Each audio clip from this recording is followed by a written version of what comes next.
بہت اہم موضوع ہے فیصلہ محفوظ. اس پر ہم بات کریں گے. ہمارے ساتھ موجود ہیں ممتاز قانون دان اور قانونی امور کے اینالسٹ بیرسٹر اسد رحیم. بہت بہت شکریہ بیرسٹر صاحب. یہ فرمائیے گا کہ ایک بات تو بہرحال تعین ہو گئی, یہ بڑی طویل عرصے سے بات چل رہی تھی,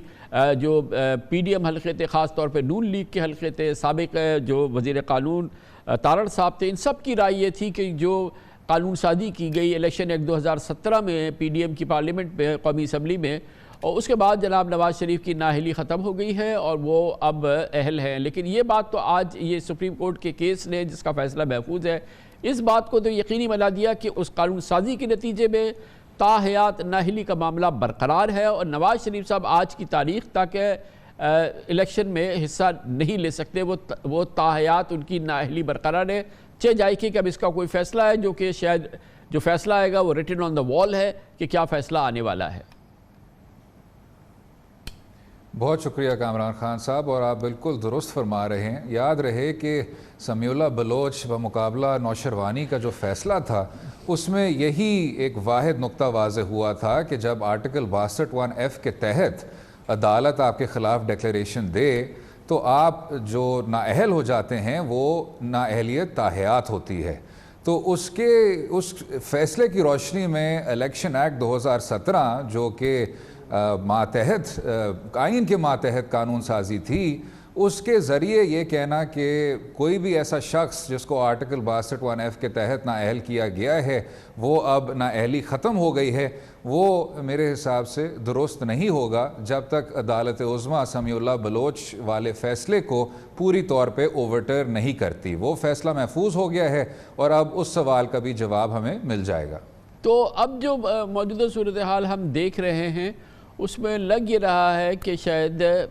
جو ہمیں بظاہر لگ رہا ہے کہ نواز شریف صاحب کی اور جہانگیر ترین صاحب کی جو اس وقت ریلیونٹ پولیٹیشنز ہیں ان کی نااہلی ختم ہونے والی ہے, اور عمران خان صاحب کی نااہلی جو کہ وہ سیشن کورٹ کے فیصلے کے نتیجے میں, توشہ خانہ کیس کے نتیجے میں ہے,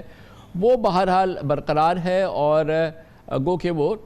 توشہ خانہ کیس کی ہے کیونکہ وہ 5 سال کے لیے ان کو سزا دی گئی ہے. کامران صاحب, اس پہ یہ ضرور بات کرنی چاہیے, جس طرح آپ نے اپنے ابتدائیہ میں بھی ذکر کیا کہ یہ جو شک ہے آرٹیکل 62(1)(f), اس میں کوئی شک نہیں کہ یہ جنرل ضیاء کے دور میں آئین میں شامل کی گئی تھی,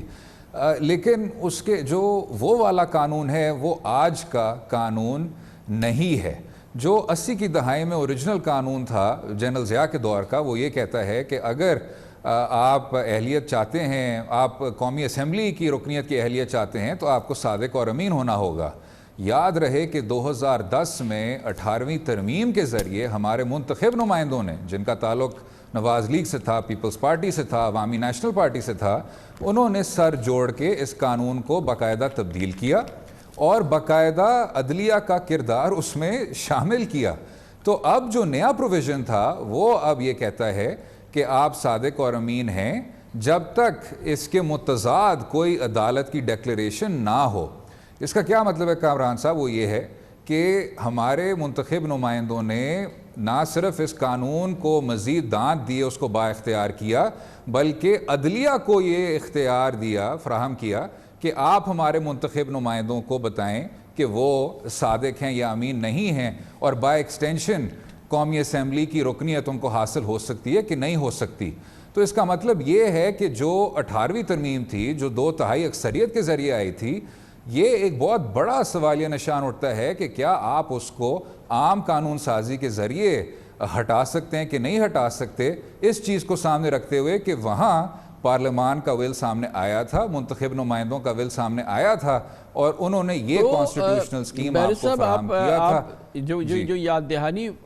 فرما رہے ہیں, یعنی کہ یہ بہرحال 2/3 اکثریت سے آئینی ترمیم کے ذریعے یہ اختیار عدالت کو ملا تھا کہ وہ تعین کرے کہ کوئی شخص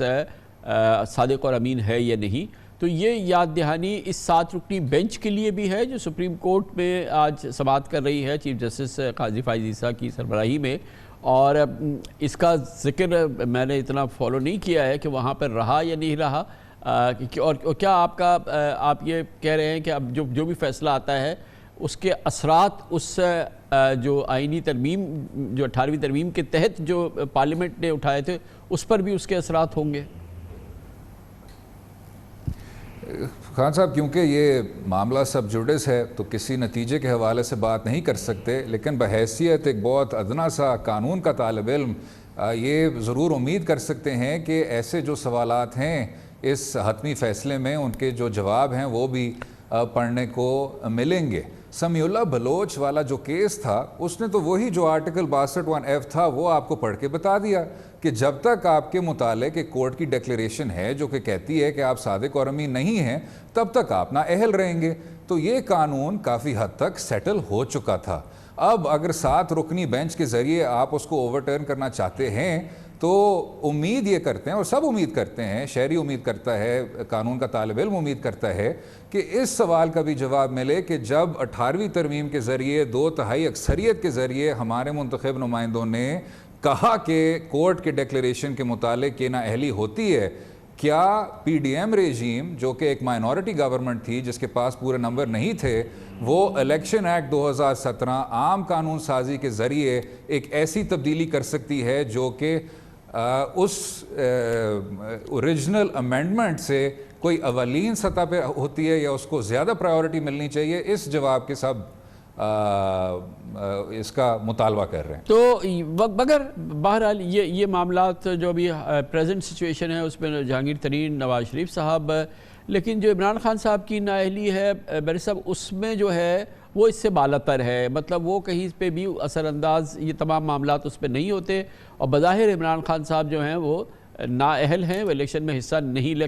لے سکتے، اسی اس فیصلے کی وجہ سے جو سیشن کورٹ نے دیا تھا۔ جی آپ درست کہہ رہے ہیں کامران صاحب، میاں نواز شریف صاحب کا جو کیس ہے اور وہ جو دوسرے شخص ہیں جن پہ ہر کچھ سال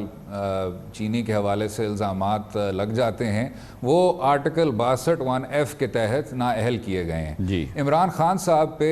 جو آرڈینری کنوکشن کے اثرات ہیں جو کہ آرٹیکل 62(63) میں دیے ہوئے ہیں، یعنی جب آپ کی کنوکشن ختم ہو جاتی ہے تو ریلیز کے بعد، ریلیز کے 2 سال بعد پھر وہ جو ٹائم ہے 5 سال بعد وہ جو ٹائم ہے وہ پھر رن کرنا شروع ہو جاتا ہے، وہ عمران خان صاحب پہ لاگو ہوتا ہے۔ تھینک یو سو مچ، بہت بہت شکریہ، بہت شکریہ بیرسٹر اسد رحیم صاحب ہمارے ساتھ موجود